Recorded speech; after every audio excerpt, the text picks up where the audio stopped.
किसी का हक मारना या किसी को नुकसान पहुंचाना ठीक नहीं, फिर वह हिसाब लेता जरूर है। नीता गांव में अकेली ही रहती थी।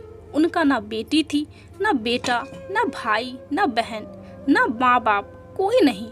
पहले पति का स्वर्गवास हो गया था, अब वह बस भगवान की भक्ति में ही अपने आप को लीन रखती थी।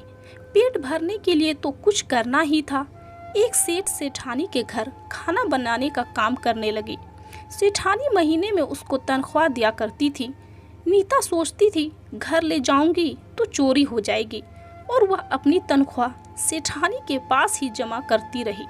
सेठानी उसको तनख्वाह के साथ साथ 2 वक्त की रोटी भी देती थी और उसके घर के छोटे मोटे काम भी करवा लेती थी। सेठ सेठानी का अच्छा लंबा चौड़ा कारोबार था। किसी भी चीज की कमी नहीं थी उनके पास। लेकिन फिर भी सेठानी बहुत लालची औरत थी। एक दिन सेठानी सो रही थी, उसको प्यास लगी। वह पानी पीने के लिए उठी। उसने किसी की परछाई देखी और वह परछाई एक चोर की थी। उसने चोर को धोखा देने के लिए एक चाल चली। उसने सेठ जी को उठाया और उनसे बातें करने लगी। फिर उसने बातों ही बातों में उससे झूठ बोला ताकि बात चोर के कानों तक पहुंच जाए। नीता के पास तो बड़ा पैसा है, वह कितने सालों से मुझसे तनख्वाह भी नहीं ली है और 1 रुपए खर्चा करती तक नहीं। अब तो उसके पास बड़ा धन जमा हो गया होगा, आगे पीछे कोई है नहीं। अब चोर ने सोचा कि सेठ जी के घर चोरी करना आसान नहीं है। नीता तो अकेले ही रहती है, तो क्यों ना आज उसके घर जाया जाए। और वह चोर नीता के घर में दाखिल हो गया। उसने पूरा घर छान मारा, उसको कहीं कुछ भी नहीं मिला। तो उसने नीता को उठा दिया और कहा, बताओ जो तुम्हारे पास धन है तुमने कहाँ छुपा के रखा है। नीता ने कहा, मेरे पास कोई धन नहीं है। तो चोर ने कहा, मैंने सेठानी की सारी बातें सुन ली थी और अब तुम मुझे बेवकूफ बना रही है। तुम्हारे पास धन है, कहाँ छुपा कर रखा है, बता दो, नहीं तो तेरी जान ले लूंगा। नीता ने कहा, मेरे पास कोई धन नहीं है, वह तो सेठानी जी के पास है। तुम सुबह तक का इंतजार करो, मैं तुम्हें लाकर दे दूंगी। चोर नहीं मान रहा था। जब नीता ने बहुत हाथ पैर जोड़े तब उसने कहा कि मैं कल आऊंगा, सारे पैसे अपने पास लाकर रख लेना। इस बारे में किसी से बात की तो तेरी खैर नहीं।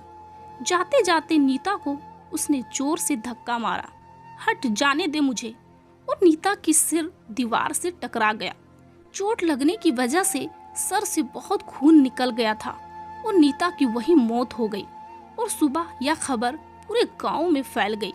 गांव का हर इंसान दुखी था, क्योंकि नीता थी ही इतनी अच्छी, गांव में हर किसी के काम आती थी।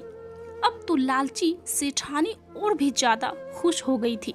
सोच रही थी, अब तो सारा धन मेरा हो गया, इसको तो ना कोई आगे पीछे था और मेरे घर चोरी भी नहीं हुई। वाह, मैंने बहुत अच्छा दिमाग लगाया।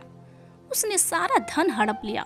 गांव में अब धीरे धीरे लोग नीता को भूलने लगे थे। सेठानी भी भूल गई थी कि नीता नाम की कोई औरत थी। उस सेठ सेठानी की कोई औलाद थी नहीं। अब बरसों बाद जाकर उसे बेटा हुआ और सेठ सेठानी बहुत खुश थे। ईश्वर ने झोली में संतान जो डाला, बेटा बड़ा होने लगा और अब धीरे धीरे उसकी शादी का समय भी नजदीक आने लगा। उन्होंने अपने बेटे को बहुत ही अच्छे घर में और बड़ी धूमधाम से शादी की। लेकिन आई हुई बहू कुछ ज्यादा ही शातिर और सास से चिढ़ती थी। हर वक्त यही सोचती और साजिश करती कि कब उसकी सास मरे तो उसका सारा धन दौलत उसका हो जाए। और एक दिन बहू को मौका मिल ही गया। उसने मौका पाकर सेठानी के कमरे में गई और लॉकर से सारी गहने पैसे चुरा लिया। यह करते हुए सासू माँ ने देख लिया। तब बहू ने आओ देखा न ताओ और डर के मारे सास को धक्का दे दिया। दीवार में लगते ही सेठानी की वही मृत्यु हो गई थी, क्योंकि उनके सर से काफी ज्यादा खून बह गया था। सास ने जैसा अपनी नौकरानी के साथ किया वैसा ही बहू ने अपनी सास के साथ किया, क्योंकि यह कर्म है, लौटता जरूर है। और रही बात धन दौलत की, तो आज किसी और के हाथ में है, कल किसी और के हाथ में होगा। दोस्तों, जो हम करते हैं वैसा ही हमारे साथ भी होता है। आप कर्म को कितना मानते हैं कमेंट्स बॉक्स पर जरूर बताइएगा। और वीडियो अच्छी लगी होगी तो इसे लाइक और ज़्यादा से ज़्यादा शेयर करें। और अगर आप चैनल पे नए हैं तो चैनल को सब्सक्राइब जरूर करें। यहाँ तक देखने के लिए आपका बहुत बहुत धन्यवाद।